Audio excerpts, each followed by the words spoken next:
ETF index mutual funds నేర్చుకుని stock మార్కెట్లో రాణించాలనుకుంటున్నారా? వెంటనే ఈ నెంబర్కి కాల్ చేయండి.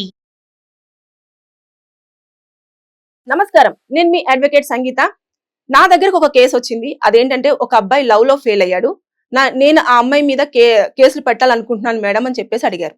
కానీ అమ్మాయిల మీద కేసులు పెట్టాలి అంటే ఖచ్చితంగా మీ దగ్గర అన్ని రకాల ఆధారాలు ఉండాలి. అంతేకాని ఊరికేనే వచ్చి నేను ఆ అమ్మాయితో లవ్ లో ఉన్నాను, నాతో పాటు 2 years నా రిలేషన్షిప్ లో ఉంది, అంతేకాకుండా మేము అన్ని ఇంకొక వైఫ్ అండ్ హస్బెండ్ లాగానే మేము లైఫ్ ని లీడ్ చేసాము అంటే కుదరదు. మీరు ఒకవేళ కేసులు పెట్టాలన్నా కూడా ఓన్లీ చీటింగ్ కేసు ఒకటి పెట్టొచ్చు, 420 మాత్రమే పెట్టొచ్చు. అది కూడా ఎలా అంటే ఆవిడకి ఏమన్నా మీరు డబ్బులు పెడతారు కదా, ఇది కొనిచ్చడం కానివ్వండి, ల్యాప్టాప్ అంటే ల్యాప్టాప్, లేదంటే డ్రెస్సెస్, చెప్పలు, ఇలాంటివన్నీ అడుగుతారు అమ్మాయిలు. లేదంటే పెద్ద పెద్ద ఐఫోన్లు కానివ్వండి, మధ్యకాలంలో ట్రెండ్, ఇలాంటివి మాత్రమే మీరు తీసుకోవడానికి ఉంటుంది. అంటే నన్ను మోసం చేసింది, నా దగ్గర నుంచి డబ్బులు వసూలు చేసింది, ఒక లైన్ మాత్రమే వస్తుంది. అంతేగాని ఆ అమ్మాయిని నేను ఇట్లా అరెస్ట్ చేసింది, నన్ను ఇట్లా ఇబ్బంది పెట్టింది, నేను మానసికంగా ఇబ్బంది పడుతున్నాను అన్న విషయాలు అయితే ఇందులో అప్లికేబుల్ అవ్వవు. అది కూడా మీరు డబ్బుల్ని ఎలా వసూలు చేసుకోవాలి అంటే, ఎవరైతే అమ్మాయి ఉంటుందో ఆ అమ్మాయి మీద ఉన్న ప్రేమతో మీరు ఆ అమ్మాయి పేరు మీదనే కొంతమంది ఫోన్లు తీసుకోవడం కానివ్వండి, ల్యాప్టాప్లు తీసుకోవడం కానివ్వండి చేస్తారు. ఈఎంఐ మాత్రం మీ దగ్గర నుంచి వెళ్తుంది. కానీ ఎప్పుడైతే మనము ఆమె పేరు మీద ఉన్న ప్రాపర్టీ ఉంటే ఈఎంఐ అయిపోయిన తర్వాత ఆటోమేటిక్ గా అది అనేది కన్వర్షన్ అమ్మాయి పేరు మీదకే అవుతుంది. అప్పుడు అది మీ పేరు మీద ఉన్నట్టు కాదు, మీరు ఆ అమ్మాయికి కొనిచ్చినట్టు కాదు. ఒకటి. రెండోది, కొంతమంది కాలేజ్ ఫీజులు కూడా కడుతూ ఉంటారు. కాలేజ్ ఫీజులు కట్టినప్పుడు కూడా మీరు మీ బ్యాంక్ అకౌంట్ త్రూ నుంచి మీ నేమ్ ఏదైతే ఆ నేమ్ నుంచెల్లే కాలేజ్ కి ఇంత ఫీజు కట్టాము అన్నది చూపించాలి. అంతే తప్పించి ఈవిడ అకౌంట్ లో వేసి ఈవిడ అకౌంట్ లో నుంచి మీరు కట్టుకో అని చెప్పేసారంటే కుదరదు.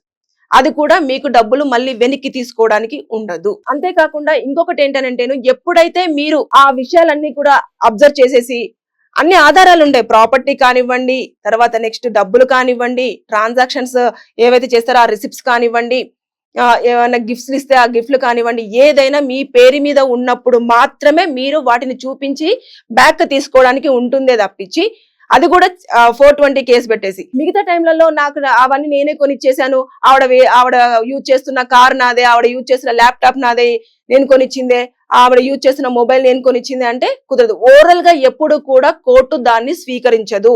ఏదైనా సరే ప్రూఫ్, ఎవిడెన్స్ కంపల్సరిగా మీరు ఏ ఎవిడెన్సెస్ అయితే చూపిస్తారో ఆ ఎవిడెన్సెస్ మీకు అది కోర్టులో వాటిని త్రూ మనకి ఇవ్వడం అనేది జరుగుతుంది. అంతే తప్పించి మీరు ఊరికేనే వెళ్ళేసి నేను ఇట్లా ఇచ్చాను అంటే కుదరదు.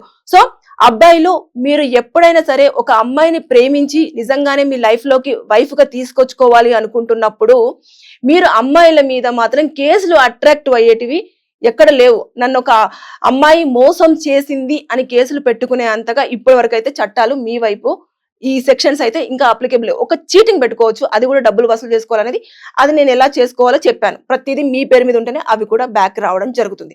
సో అందుకని మీరు ఎప్పుడైతే నిజంగానే ఈ అమ్మాయి నా వైఫ్ అని చెప్పేసి ఫిక్స్ అవుతారో ఇంట్లో చెప్పండి, అక్కడ ఇటువైపు ఇంట్లో చెప్పండి, మీ ఇంట్లో చెప్పండి, ఒప్పించుకొని పెళ్లి చేసుకున్న తర్వాతనే మీరు ఏమైనా వస్తువులు కానివ్వండి, ప్రాపర్టీస్ ఆవిడ పేరు మీద రిజిస్ట్రేషన్ చేయించడం కానివ్వండి, కారు కొనివ్వడం కానివ్వండి, లేదంటే ఐఫోన్ కొనివ్వడం కానివ్వండి, ఇలాంటివి పెద్ద పెద్ద అమౌంట్ ఉన్న వాటిని మీరు వాళ్ళ గిఫ్ట్ ఇవ్వాలనుకున్నప్పుడు అప్పుడు మీరు దాన్ని చూసుకొని ఇవ్వండి తప్పించి ఊరికేనే వాళ్ళు అడుగుతున్నారు కదా అని చెప్పేసి వాళ్ళ పేరు మీద కొనంటే చివరికి మీరు జీరో, వాళ్ళని ఏమీ చేయలేదు. అమ్మాయిలకు అంటే అలా ఉంది, మన చట్టంలో అలాగే ఉంది. అమ్మాయిలు ఇబ్బంది పడేలాగా ఏది ఉండదు.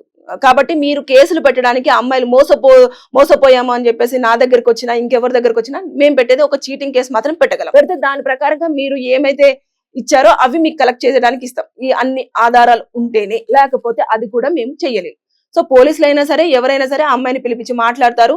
ఒకవేళ వస్తాను అంటేనే అమ్మాయి బలవంతంతో అమ్మాయిని మాత్రం బెదిరించో లేకపోతే బలవంత పెట్టో స్టేషన్ కి పిలిపించి ఇలా చేయరు. కాబట్టి మీరు ఎట్టి పరిస్థితుల్లో ఎప్పుడైనా సరే మీరు తగిన జాగ్రత్తలు తీసుకోండి. మీరు నిజంగానే అమ్మాయిని ప్రేమించిన, అమ్మాయి మీతో నిజంగా ప్రేమించిన ఫస్ట్ ఇంటికి తీసుకెళ్లి పరిచయం చేయండి. మేము పెళ్లి చేసుకోవాలనుకుంటున్నాము. మేజర్స్ అయితే, మైనర్స్ గురించి నేను చెప్పట్లేదు. సో మేజర్స్ అయినప్పుడు చెప్పి ఇరు కుటుంబాల అంగీకారంతో ఒక మండపంలో హిందూ మ్యారేజ్ యాక్ట్, అది కూడా 13B ప్రకారంగా పెళ్లి చేసుకుంటే మీకు ఫ్యూచర్ లో ఎప్పుడైనా ఇబ్బంది వస్తే ఇది ఉపయోగపడుతుంది. ఇవన్నీ కూడా జాగ్రత్తలు తీసుకున్నప్పుడే మీరు అమ్మాయి నుంచి వెళ్ళి మోసపోయినవి వెనక్కి తీసుకోవడానికి ఉంటుంది. కానీ అమ్మాయిని పనిష్ చేయాలి, అమ్మాయితో ఇలా సెక్షల్ వేయాలి, మనకు ఖచ్చితంగా జైల్లో పడేయాలి అని అంటే కుదరదు. చాలా వరకు ఆవేశంలో వస్తూ ఉంటారు అబ్బాయిలు, నన్ను మోసం చేసింది, నేను ఏదో ఒకటి చేయాలి, ఆమెకు పనిష్మెంట్ ఇవ్వండి మేడం, ఈ కేసులు పెట్టండి, ఆ కేసులు, ఏ కేసులో కూడా అప్లికేబుల్ అవ్వవు. ఇద్దరు ఇష్టపూర్వకంగా ఉన్నారు, నచ్చలేదు, ఒక పర్సన్ కి వెళ్ళిపోయారు, వాళ్ళ మీద కేసులు పెట్టే అంత రైట్స్ అయితే లేవు. సో జాగ్రత్తగా మీరు ఇవన్నీ చూసుకున్న తర్వాతనే మీరు నిర్ణయాలు తీసుకోండి. చట్టాలన్నీ కూడా రోజుకి ఇంప్లిమెంటేషన్ జరుగుతున్నాయి. జడ్జిమెంట్స్ కూడా చాలా డిఫరెంట్ గా కొత్త జడ్జిమెంట్స్ రావడం జరుగుతుంది. అందుకోసమని మీరు జాగ్రత్తగా ఉంటేనే చట్టాలు మీకు అనుకూలంగా ఉంటాయి. మీరు జాగ్రత్తగా ఉంటే మీకు ఏమన్నా చట్టాలు కూడా న్యాయం చేయడానికి వెసులుబాటుగా ఉంటాయి. సో అలా వచ్చిన అబ్బాయి ఇవన్నీ ఏదో పెడుతున్నాడు, మేడం ఆవిడ మా మీద అయితే రేప్ కేసు పెట్టడం ఇలాంటివన్నీ జరుగుతూ ఉంటాయి కదా, మరి మేము కూడా పెట్టడానికి ఉంటుందంటే అలా ఉండదు, పెట్టలేరు కూడా మీరు. ఎందుకంటే అమ్మాయి మీద మాత్రం అబ్బాయిలు కేసు పెట్టే అంతగా ఇప్పుడు వరకు ఏమీ రాలేదు. లవ్ చేయట్లేదు, ఆమెకు ఇష్టం లేదు, వెళ్ళిపోయింది. మీరు కూడా మీకు ఇష్టం లేకపోతే మీరు వెళ్ళిపోయినా కూడా అమ్మాయి ఇప్పుడు రేప్ కేసులు కూడా అంత సివియారిటీగా లేవు. ఖచ్చితంగా అంత ఎంక్వైరీ చేయాలి. లివింగ్ రిలేషన్షిప్ లో ఉన్నప్పుడు అది వెంటనే ఇమీడియట్ గా రేప్ జరిగిందంటే ఇది విత్ ఇన్ 24 hours లోనే అది ఐడెంటిఫై అయితే ఖచ్చితంగా పనిష్మెంట్ ఉంటుంది తప్పించి రేప్ కేసు పెట్టంగానే తీసుకెళ్లి ఒకప్పటిలాగా జైల్లో వేసేసి ఇదంతా ఇప్పుడు లేదు. చట్టాలు మారుతున్నాయి, కొత్త చట్టాలు వస్తున్నాయి, ఇప్పుడిప్పుడే ఇంప్లిమెంటేషన్ అనేది జరుగుతూ ఉంది. సో ఈ నేపథ్యంలోనే మనము దాని గురించి జాగ్రత్తగా అని తెలుసుకుంటూ ఉంటే మీకు ఎక్కడ ఏం చేయాలి ఏంటి అనేది ఎవ్రీథింగ్ మనకి తెలుస్తూ ఉంటుంది. కాబట్టి ఈ అబ్బాయి వచ్చి నన్ను అడిగినంత మాత్రం నేను వెంటనే ఇమీడియట్ గా ఏ కేసులు అంటే ఆ కేసులు నేను పెట్టలేను. ఆయన ఏదైతే నష్టపోయిండో డబ్బుల పరంగా లేదంటే కొన్ని ప్రాపర్టీ ఏవైతే ఇచ్చాడో వస్తువుల పరంగా అవన్నీ నేను కలెక్ట్ చేసి ఇవ్వగలనేమో, కానీ మిగతాది కేసులు పెట్టేసి ఖచ్చితంగా జైల్లో పనిష్మెంట్ ఇవ్వాలి, 2 సంవత్సరాలు కానీ 1 సంవత్సరం కానీ జైల్లో ఉంచండి, ఆవిడకు బుద్ధి వస్తుంది, ఆవిడ ఖచ్చితంగా మారుతుంది అంటే అట్లా మనం చెయ్యలేము. ఎందుకంటే సెక్షన్స్ లేనప్పుడు మేము సెక్షన్స్ అప్లికేబుల్ చేసేసి వాళ్ళకు లేని పనిష్మెంట్ ని చట్టాలు ఎప్పుడూ కూడా ఇవ్వలేవు. సో మనం జాగ్రత్తగా ఉంటేనే మనం ఏదైతే ఉంటుందో అది చేయగలం. కాబట్టి అబ్బాయిలు తస్మత్ జాగ్రత్త. మీరే మీ మోసపోవడానికి మీ మనస్తత్వమే కారణం.